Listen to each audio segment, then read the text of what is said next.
Buenos días a todos los que están aquí presentes. Collendo esta palabra que fago presente no nome dos meus irmáns bispos da diocese de Galicia, que estamos aquí,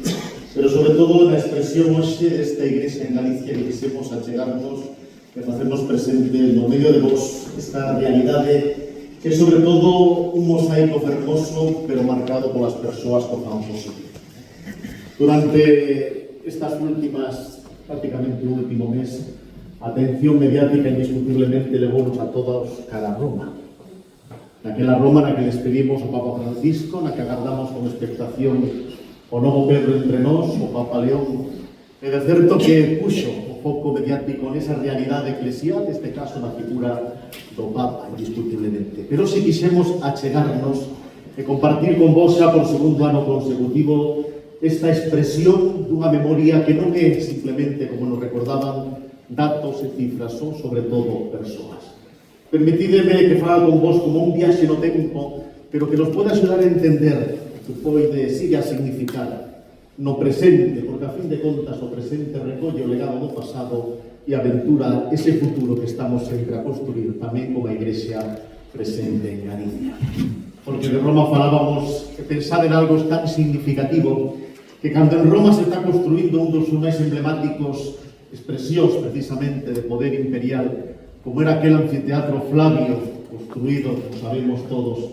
no resto do que fora aqueles palacios de Nerón, o Coliseo. Ao mesmo tempo estábase construindo aquí neste noroeste, na bella Galicia, unha vía que quería unir dúas grandes capitales de referencia, Praga e Astorga, a vía da Zahoria. Mentre Roma levantaba o Coliseo, aquela vía e outras vías tamén comenzaron a vincular esta realidade daquela Galicia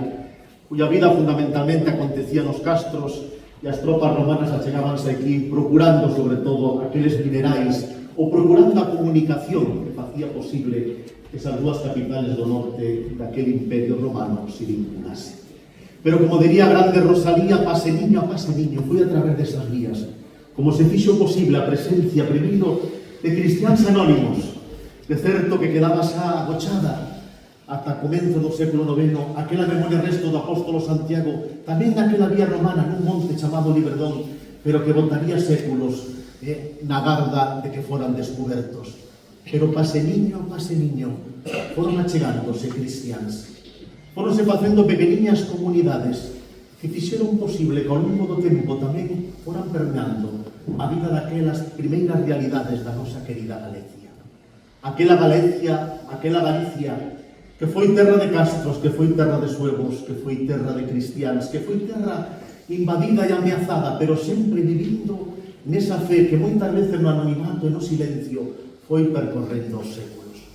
Hoxe achéganse ata nós ese hoxe do que somos herdeiros, pero tamén responsables dun futuro que estamos a construir nesta igrexa en Galicia. Unha igrexa que, como nos recordaban, un levanta mirada e enseguida descubre e ve aquel campanario o máis cercano e querido da nosa parroquia, do noso santuario, as fachadas das nosas catedrais, os camiños que levan a tantos romeiros ás celebracións festivas, os camiños que levan a tantos hombres e mulleres a buscar oportunidade de dignidade. E seguro que podrá encontrar a fachada dunha catedral ou o despacho acolledor dunha parroquia ou dunha Cáritas diocesana.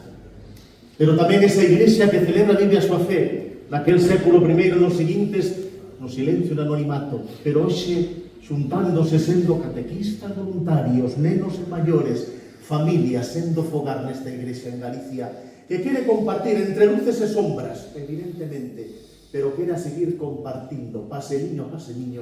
a vida destes galegos e galegas no século XXI, ofrecendo o mesmo que Xesús de Nazaret veu a traer entre nós, co apóstolo Santiago e os demais apóstolos levaron máis alá daquelas terras onde viviran, naquela Palestina que hoxe evocamos certamente como terra de conflito e desexamos que sexa terra de paz. Unha boa nova, unha boa noticia que vai dirixida ao corazón dos homes e mulleres deste tempo, teñan a idade que teñan, porque confíase no seu cuidado de toda a vida, de todas as vidas, e darlles vida, tamén vida de fe, porque a fe tamén construye, edifica a persoa, fai posible a cultura, vai trazando historia, expresa religiosidade, arte, crea e recrea. Certamente, aí o temos, agradecémolo e cuidámolo. Un patrimonio máis importante, todos e cada un daqueles que hoxe foron aquí expresados a través das testemunhas que escoitamos. E, polo tanto, a min somente me cabe unha palabra no nome desta Igrexa en Galicia,